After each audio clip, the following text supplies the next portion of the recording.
You're losing $182,000 in retirement savings and retirement income because of this mistake.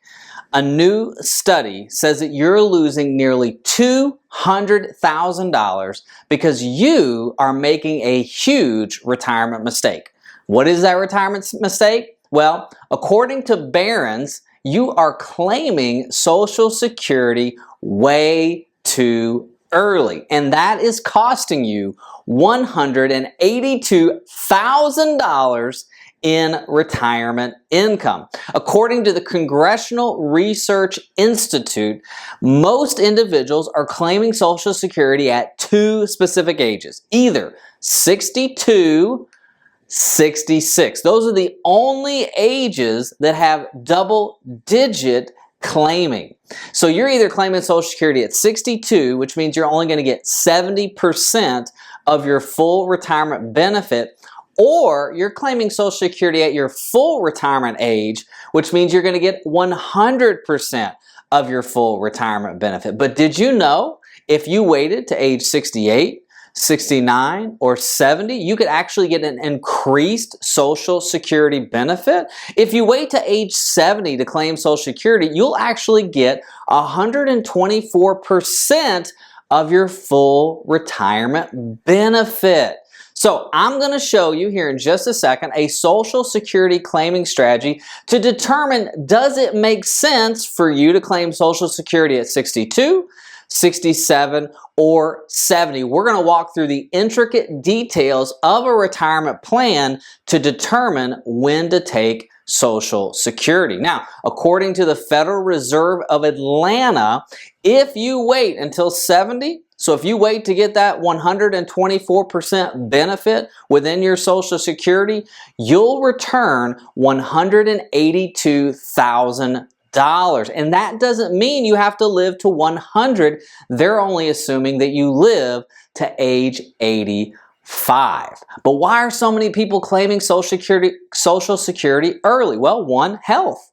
Maybe they're in bad health and they want to take Social Security early so they don't lose out on benefits. Number two, they're taking Social Security and they're investing it. So they're taking it early and they're investing that money to try to earn a return on their Social Security check. Number three, they're worried about the solvency of Social Security. Is Social Security going to be there when I get to 66, 67, or 70? And maybe they don't have a job, so they're collecting Social Security early because that's their only form of income. So let's look at now, when should you claim Social Security? Let's go through a financial EKG. Let's look at expenses. Let's look at taxes. Let's look at investments and see if it makes sense to claim Social Security at 62, 67, or 70. All right, let's look at a 58-year-old single male asking the question, can I retire at 58 with $2 million in retirement savings, and when is the best time to collect Social Security? 62, 67, 70, or somewhere in between? Because Barron's just recently wrote an article that said you are losing $182,000 in retirement income by claiming at the wrong time. We're going to look at that. All right, so let's go into the software here. So we've got David. All right, and this is the Social Security Estimator. So I want to see, this is a free tool that you can get online. I want to see what David's full benefits would be, his cumulative benefits would be at 62, 67, or 70. Because at 62, if he claims Social Security, he's only going to get 70% of his full retirement benefit. If he claims at 67, he's going to get 100% of his full retirement benefit. And if he claims at 70, he's going to get 124% of his full retirement benefit. So we've got David. He is male and he is single. Now, neither of those really matter for Social Security, but we've just put that on there for life expectancy, all right?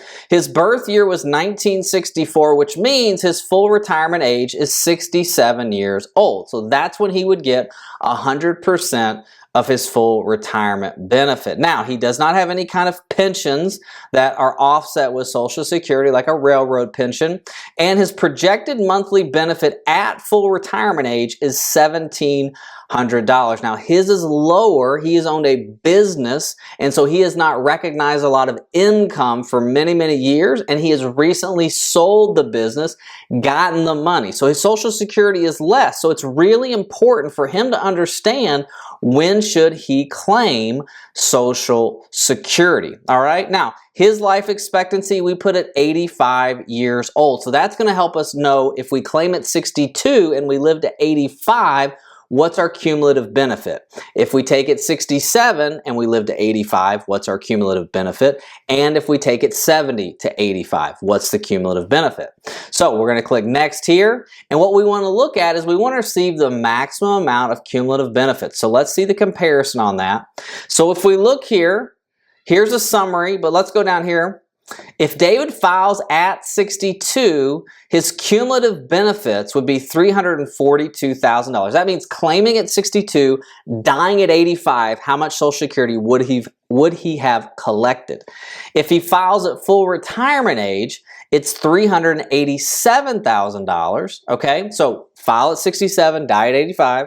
And if he files at 70, he's going to get $404,000. So let's do some quick math. Okay, so take 404, 736, subtract that from 342, 720, which is 62, and that means $62,000 in benefits from 62 to 70 cumulative, okay, so over time that he would have missed if he claimed early. Does it make sense? I don't know. Let's go to the EKG and find out. All right. So we've got David and we've got different scenarios. We're going to retire and claim Social Security at 62, or we're already retired. So we're going to claim Social Security at 62, we're going to claim at 67, and we're going to claim at 70. So let's go through each of these. We're going to start with 62. So here we go. So David is 57 years and 11 months. He is retired. So we're going to put him down as retired. So he is done working. So at 62, David's going to get a gross monthly benefit of $1,190. That's only 70% of his full retirement benefit. So we're going to claim at 62 and we're going to get a lesser amount for doing that. Now let's look at the assets. So he has a couple different asset accounts. He's got $1.7 million in an individual brokerage account. He's got $150,000 in another individual brokerage account. He's got $70,000 in a simple IRA and $130,000 in a Roth IRA. So that gives him a total of $2,050,000 in retirement assets. Now I mentioned before, he sold his business, which gave him this large lump sum of money. So we're going to get this lump sum of money and we need to use it for retirement. So, does claiming Social Security at 62 make the most sense? Well, let's keep going. So we look at expenses. Now his expenses are $7,500 per month. So $7,500, let's multiply that by 12. That's $90,000 a year. So he has $90,000 in expenses right now, and he is retired, and we're going to give that a 3.24 inflation rate. So every year, that's going to go up by 3.24%. Cash flows. This is where we're able to add in any cash flows like travel, healthcare, whatever. So for him, the biggest thing is health insurance, and that's really what he wants to add in. So for David, from May of 2022 to June of 2029, when he goes on Medicare, we need to add in health care of $700 per month. Now that's going to fluctuate obviously with healthcare costs from the exchange based on inflation, depending on the plan you choose, whether you choose bronze, silver, gold, platinum, whatever. But this gives us a good idea of where he's at today. Now we can get his income lower because he has non-qualified assets, which means income that's not reportable. So we may be able to get a subsidy to help with healthcare. But again, I'm going to shoot high, okay, and hope it comes out lower. But we'd rather plan on up here than plan down here and it actually come in higher than we expected. So health insurance is $700 per month. So we got to look at retirement. We say, okay, we've got $2,050,000 in spendable assets. We have a house that's worth $675,000. When will we run out of money? Well, we're taking Social Security at 62, $1,190. Remember, we've got our net monthly expenses here. Now, we do monthly expenses differently. So we're not looking at inflation on an annual basis. We're looking at inflation on a monthly basis. So for him, all right, his monthly cash flow would be $8,400, an annual cash flow for health insurance. His net monthly expense is $93,291 because of inflation. So our net negative monthly cash flow is $103,000. Now, in order to do this, we've got federal gross income of $112,077. That's the income coming out. All right, now, we look at this, and from 2022 to 2023, it continues to grow. There's Social Security at 62, and if you look, based on his expenses at 85 years old, so where we had picked the mortality on Social Security, he's out of spendable assets. Now, he still has Social Security, he still has his house, and obviously you can see it's at 675. What we can do is we can go back to assets, and we can say, okay, hey David, how much is your house going to appreciate, do you think, over the long term? Oops, that's the wrong place. Go down here to portfolio weighted average, and I can say, well, let's just give it let's go 1.5%. Let's just say your house is going to appreciate at 1.5%.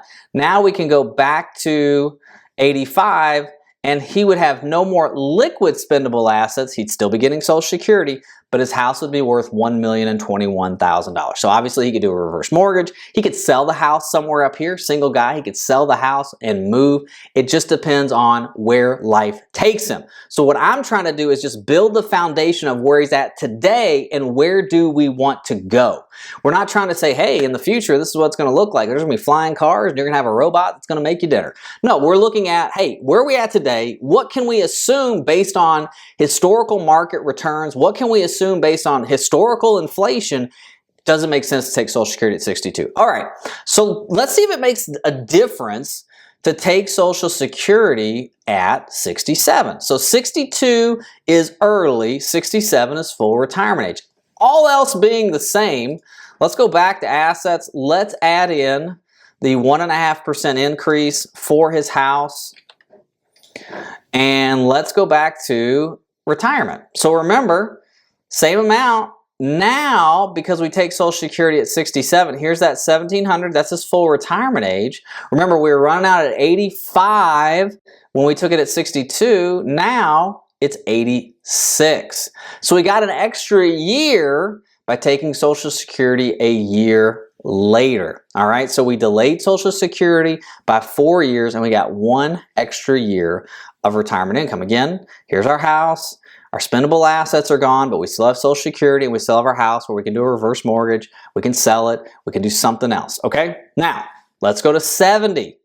Let's look at taking Social Security at 70. All is still the same. We're going to give our house, we're going to update our house to 1.5% growth. Oh, it's 1% there, so we're going to do 1.5%. And we're going to look at retirement. Now, we've waited to claim Social Security to 70, 124% of our full retirement benefit. So here we go, 70, 2108. That's when it's kicking on. 124% of our full retirement benefit. Again, we're out at 86. No more spendable assets, but we still have our house. Again, reverse mortgage, we can sell it. So what's going on here? We're out at 85 at 62. We're out of 86 with taking Social Security at 67 and 70. What's going on? Does it really matter in this case when you take Social Security?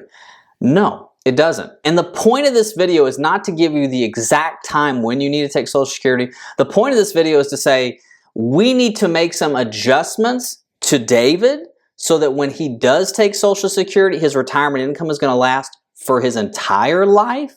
So it's not necessarily just Social Security that we need to have a plan for. It's also his expenses, how he's invested, and how the investments are, what the rate of return is for those investments. So for David, using 70 as an example, we need to go back up here and go, hey Dave, your expenses are $7,500 a month. Is there any way that you can bring those down? So if he brought those down $1,000 a month, what if I was able to say, hey Dave, if you cut your expenses by $1,000 per month to $6,500, your money's going to last to 94. Feel a little bit better about that, 86 to 94. So taking out $12,000 in expenses per year, which can be done, keep in mind, it can be done if you're willing to do it. Now his retirement income lasts to 94, claiming Social Security at 70. So we can go back now and look at 67 and 62, adjust the expenses and say, okay, Dave, doing that, this is how long that money's going to last, and we can actually hone in on a personalized date for him to claim Social Security. It's the same for you. It doesn't need to be just an article in Barron's that tells you to claim at 70, or an article in Forbes, or an article in the Wall Street Journal, or your neighbor who says, don't take Social Security till 70. It needs to be a personalized plan so you know exactly when you're going to claim. It sounds like you need an EKG. All right, well, hey, thank you so much for watching. If you want to get in touch with us, all the information is below. Have a very blessed day. Bye-bye.